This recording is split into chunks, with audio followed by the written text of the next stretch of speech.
Mental Health, the Up&Up. We're trying to make mental health care clear, helpful, and maybe even fun. We're chatting with licensed therapists, but this is not therapy. These are simply thoughts and ideas for you to discuss with your own therapist and to help you on your journey of complete wellness. So, Geraldine, we wanted to talk this week about cognitive distortions, which, if I remember properly from when you and I talked about it, is when you believe two things at once? Or am I misreading that one? So, no, it's not when you believe two things at once. It's when you take a concept that sometimes serves, that isn't necessarily false or true, but is sometimes helpful, sometimes unhelpful, sometimes matches the situation, and sometimes doesn't match the situation. Okay. So a real common example, or a real easily understood example of that is overgeneralization. This happened this way, therefore every single time it's going to happen this way. Mm. Which, if you're talking about, poking a wasp's nest, is very helpful. I poke a wasp's nest, and that now I believe every time I poke a wasp's nest, it's going to be a horrible experience. That's super helpful. Um, I spill coffee on myself. Therefore, every time I drink coffee, I'm going to spill it. Not accurate, not so helpful. Um, I have a teacher that I don't like. Therefore, every teacher is going to not like me. Not benign, like the coffee spill. It's kind of, but definitely not only not accurate, but not helpful. Well, I guess because it's not accurate, not helpful to our choices, to what Mm. kind of choices we make. So wasp nests, sure, uh, that makes sense to overgeneralize. Every teacher hates me, not so helpful. So why is it called a cognitive distortion? The wording there just makes it sound like it's inherently a negative, because distortion usually means something is skewed and out of focus, and therefore wrong. Yeah, and to me, it's like it can the object itself isn't wrong. Like the overgeneralization isn't a bad concept, Mm. but looked through, if your glasses aren't focused correctly, it can become an unhelpful thing. I see. Okay. So the distortions, yeah, are the discussion about the times when those things aren't working, but it isn't saying those concepts are wrong. They're just saying you're kind of looking at it a little off. Okay. So it's about gaining perspective. Yeah, exactly. When we previously talked about this, the example I had was my overgeneralization that the world is full of a-holes. Yes, But looking at that through the perspective of yes, but there are still good people in the universe. yeah. And the opposite isn't any more helpful, that the world is full of good and kind and wonderful people. Um, it's like if you clarify your focus, you Mm-hmm. can say certain types or certain people are assholes, certain people are helpful. And if you even narrow your focus more, you can Mm-hmm. say, oh, people who tend to kick dogs are I can overgeneralize that to people who are not super empathetic in general. So the more kind of we narrow our focus, the more accurate we get. And also, part of the cognitive distortion is how we narrow that down, is also very important. Mm-hmm. So if we see three people kick dogs and then also act in ways that are unempathetic in other areas, um, then we kind of overgeneralize Mm-hmm. to, oh, people who kick dogs tend to not have much empathy. But if we see three people wearing red shirts kick dogs, and we overgeneralize to, oh, I guess people who wear red shirts tend to have not much empathy, Mm-hmm. which actually is another cognitive distortion. And oh gosh, right now I can't remember what it's called, but it's the difference between causality and correlation. Yeah. Yeah. So, which again, the distortion is when two things are together, one of them caused the other. Right. Sometimes true, sometimes not true.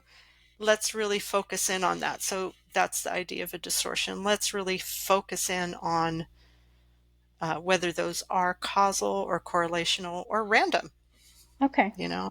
I like that. Yeah. Last time we were talking about this, I had mentioned someone who got dumped at a Burger King and, Right. oh, I'm never going to go to it. Well, those are random. I don't even think correlational. Definitely not causal. Um, It is not Burger King's fault. No. yeah. So I was going to introduce some that are a little harder to see. Overgeneralization, we can see how sometimes that helps, sometimes it doesn't help, sometimes it isn't relevant. Overgeneralization, same. Go ahead, Anna.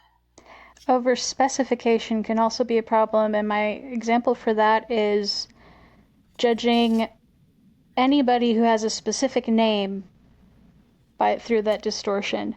So, oh, I met this one guy named Andrew who is awful, so now every Andrew is awful. So that's Yeah, hyper specific. yeah.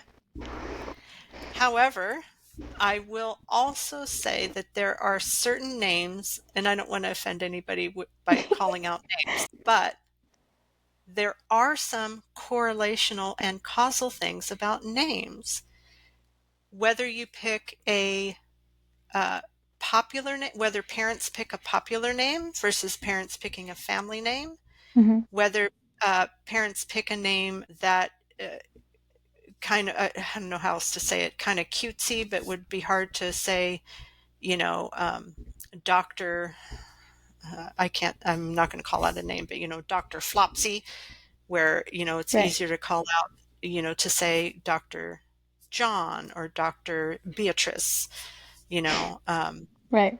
or also names that are tend to be seen as objects sometimes.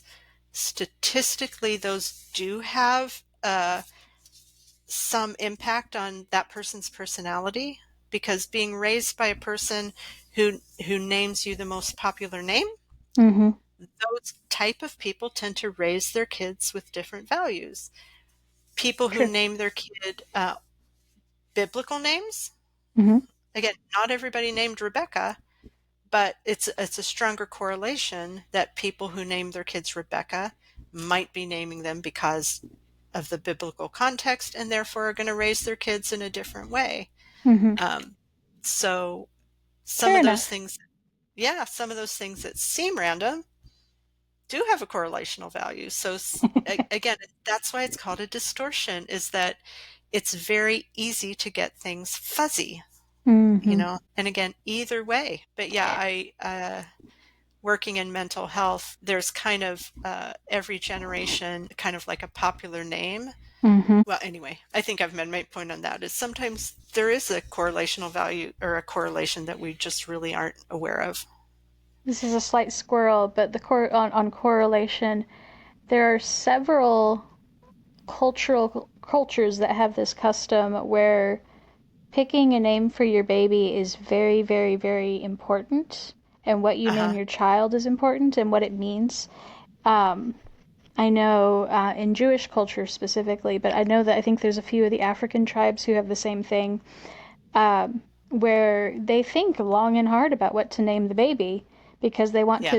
they want it to be something that is life giving, that is going to help them move forward and Yeah. be who they should be in the world. Yeah. So I can see where correlative, and again, that's building values into what you named your child and then living with those values every day. I can see how that all lines up. Yeah. And again, yeah, naming someone like a family name Mm-hmm. versus or naming someone after someone. I happen to know you are named after someone. I Yeah? am. Yeah. It was a mix because it's also my mom's middle name. Gotcha. So Yeah. it ended up being a double whammy. I'm named after multiple people. Ah, there you go. Yeah. But again, that's someone who values community and values Mm-hmm. relationships. And your parents, Yeah. um, I think I know, have raised you with those values, Yep. versus, uh, naming someone after. I always think it's funny how some women name their babies after the doctors that delivered the baby, Oh, which I think I've heard that I mean, it's an older generation type of thing, but I don't know whether they're just so exhausted and relieved after having a baby that they're like, oh, that's the name, or whether there is that sense of gratitude. You've helped me bring this baby in the world, and I'm kind of give back. Um, I've seen that in films. I didn't realize it was so prevalent in actual everyday society, where so and so helped deliver my baby, so I named the baby after them. That was a thing. There's Again, statistically, I don't know, but I have known people who have done that, not just one or two, several. So, there's a movie where the one lady names all of her children after whatever she was craving when she was pregnant with them. So she's got Brownie, Baby Ruth, um, yeah, not Rice Krispie, but like they were like all the names yeah. of like candy bars.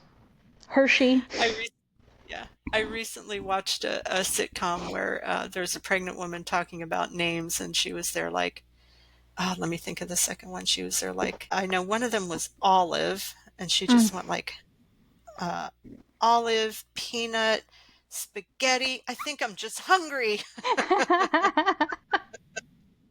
I wish I That's could think of awesome. something other than Olive, but yeah, it was that. Uh, So um, I'm gonna segue to Go ahead. another pop culture reference that will get us back on track to cognitive distortions. We do tend to Uh, go off track. it's okay. One of my favorite movies ever is called Secondhand Lions, and Ah, in that movie, it's Michael Caine and Robert Duvall. oh, In that interesting. I don't. movie, yeah, it's you should watch it. It's wonderful. It's a good feel good movie. Robert Duvall's character has his how to be a man speech that he gives to young men throughout his life. He's like in his 70s when the movie starts or whatever. But he's given Uh-huh. this speech to lots of young men through the years. And he gives it to his little nephew. He gives him a part of it. And the part of the speech, I'm going to try to do this without getting all emotional. The part of the speech he Oh, gives to his little nephew is that there are certain things that a man should believe in no matter what, and it's that good triumphs over evil, that there are good people in the world, that true love never dies, and like it's this list of cognitive distortions that you should just yeah, believe in because it's what it means to be a good man, and like that's part of his thing. yeah. And so And it was a again, really good example of healthy cognitive distortions. yeah. And again, it's about what serves you, what you already want in your life anyway. Mm-hmm. So yeah, I again, maybe distorted as far as factual in a factual way, but as far as a reminder of how you want to live, Right. super helpful to look at that a little skewed. Yeah. To look at that like, yeah, true love never dies. Yeah. Do we need the statistics on that? No, if we choose to live that way. Yeah. Yeah. So, another cognitive distortion that a lot of people already kind of know about is that black and white thinking. Either something is all good or all bad, Mm-hmm. which again, maybe kicking a hornet's nest, all bad. I can't think of a benefit to that, but um, especially with human beings, very rarely. I was going to say very rarely. I don't know that it could even exist that someone's all good or all bad. Uh, you know, Yeah. um, so there are so many things that we do interpret as, well, that's a good thing or that's a bad thing. Um, Whereas if we focus in, it's just not that simplistic. So, um, just going through a couple more, and then I want to get to some that are a little more subtle. But another cognitive distortion is like shoulds and expectations. Mm. Like, you should be doing this. A good man should do this. Whatever, a teacher should be this. Mm-hmm. And in a lot of ways, that's a very helpful thought and possibly a very accurate thought. And in other ways, it can be a very limiting thought and a very shameful way of thinking, and a way to maybe stop progress. If we think, I don't know, women should wear skirts, it kind of can stifle that. Or Mm-hmm. so again, it's just about kind of analyzing the things you're thinking. And we're talking about cognitive distortions because last time we talked about thought replacement, and Right. cognitive distortions are often accompany those automatic thoughts that aren't necessarily helpful to us, that aren't necessarily true, or we don't believe them 100%, and they're not necessarily helpful. So to kind of suss out if there is a distortion in there somehow. So another cognitive distortion that's a little more difficult to see and a little more difficult to recognize if you're doing it or someone else is doing it is personalization, where you take things personally. You take Mm. things as being um, directed toward you. And my example of this is that one time I was at a casino. Don't judge. I guess there's a cognitive distortion in there somewhere about people who About go to casinos. casinos. Yeah. So anyway, I was at a casino that where you were allowed to smoke. I was in the smoking section, and I had a little cold, so every once in a while I would, cough like that. Mm-hmm. May have sounded a little fakey, but I was just minding my own business, um, and doing this little cough every once in a while. And what to me seemed random is this man came up to me and started yelling at me about how he was allowed to smoke. I had no business to tell him not to smoke, and this was a smoking casino, and if I wanted to him not to, I should go somewhere else if it bothered me. And I was I mean, I was not a little, but I was very befuddled, Mm-hmm. to pull in a fun word. I was very befuddled, and thought, what did I miss here? Uh, and what I finally put together, and actually I don't know if this is actually true, but what makes sense to me is that he had interpreted my cold, which caused Mm-hmm. my cough, as a message toward him. And that message was he shouldn't smoke. Yeah. Uh, and again, definitely not personal. Sometimes those things can be personal. In this situation, he very much personalized that when it wasn't even close to having anything to do with him or You smoking for hadn't even that noticed matter. him. Yeah. Exactly. I hadn't actually noticed that I had that little cough. It took me a while. I was thinking about it, and then I coughed a little, and then I went, oh, what? Oh. And You again, know, don't know that for sure, but um, and being with the social anxiety over here, I can totally empathize with where you were at because, when you have a little bit of a cough, but you're in a public space and you're trying to be polite, you do that mhm. that sounds fake because you're just trying to minimize it. Yeah. Yeah, yeah. And again, sometimes those people make passive aggressive, or what they think are Yeah. have very pointed body language, or gestures or something that uh, maybe are directed towards you. Like, Yeah. if I can't think of something, if you started um, talking about somebody, and oh, this person really irritates me, and I saw them walking up behind you, I might go, Anna, Mm-hmm. and Right. that is directed towards you and directed towards the situation. So again, it's that distortion. It's making sure you're focused and using that accurately. Gotcha. Um, and another one that's related to that is emotional reasoning. And this is one that it takes a little while to maybe wrap your brain around, but that is taking things in a personal way, in that if I feel something, you meant to make me feel that. If I Mm. feel scared, you scared me. If I feel sad, you were trying to make me sad. Mm-hmm. Sometimes very true, and I don't like, excuse me, that was a real cough. No. I don't like going the complete other direction, which tends to be a trend right now of that nobody can make me feel angry unless I give them permission to make me feel angry. Nobody can make me Right. feel sad unless I give them permission to make me feel sad. Mm-hmm. I think that's pretty extreme. And Anna, I know you well enough that I'm 99% sure I can make you cry, and maybe 80% sure I can make you angry. Mm-hmm. Again, make, however you want to interpret that, lead you very strongly to, those Right. emotions.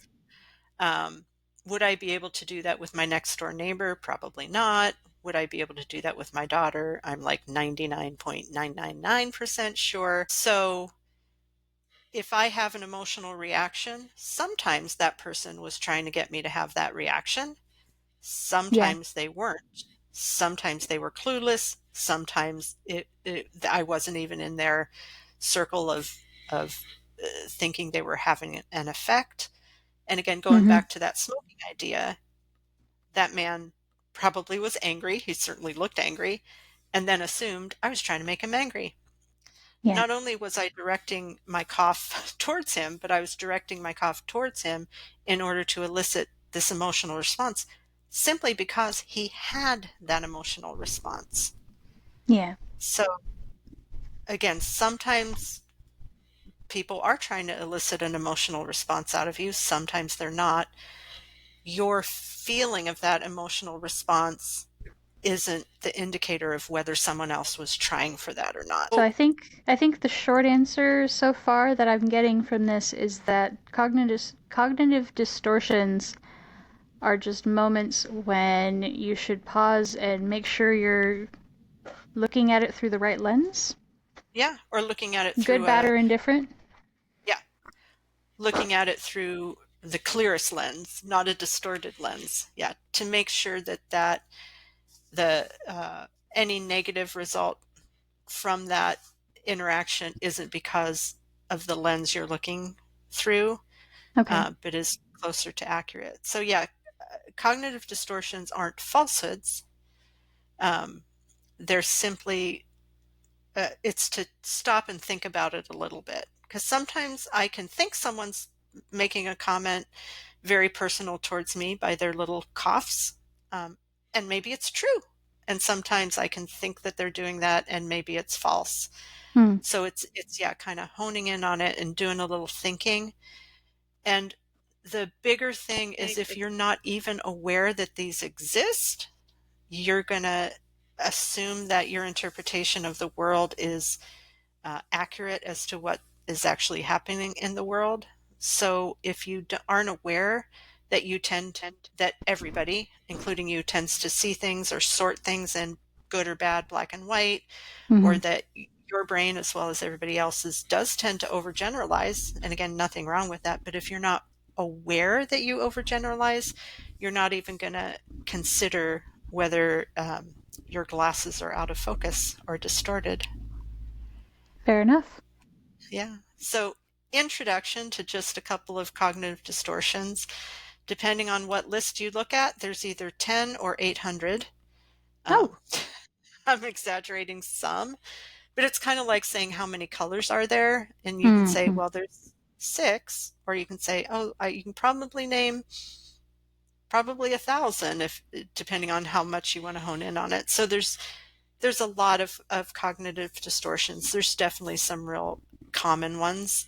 Mm-hmm. Um, and we're going to continue this conversation about different specific cognitive distortions that are a little harder to see at a later podcast.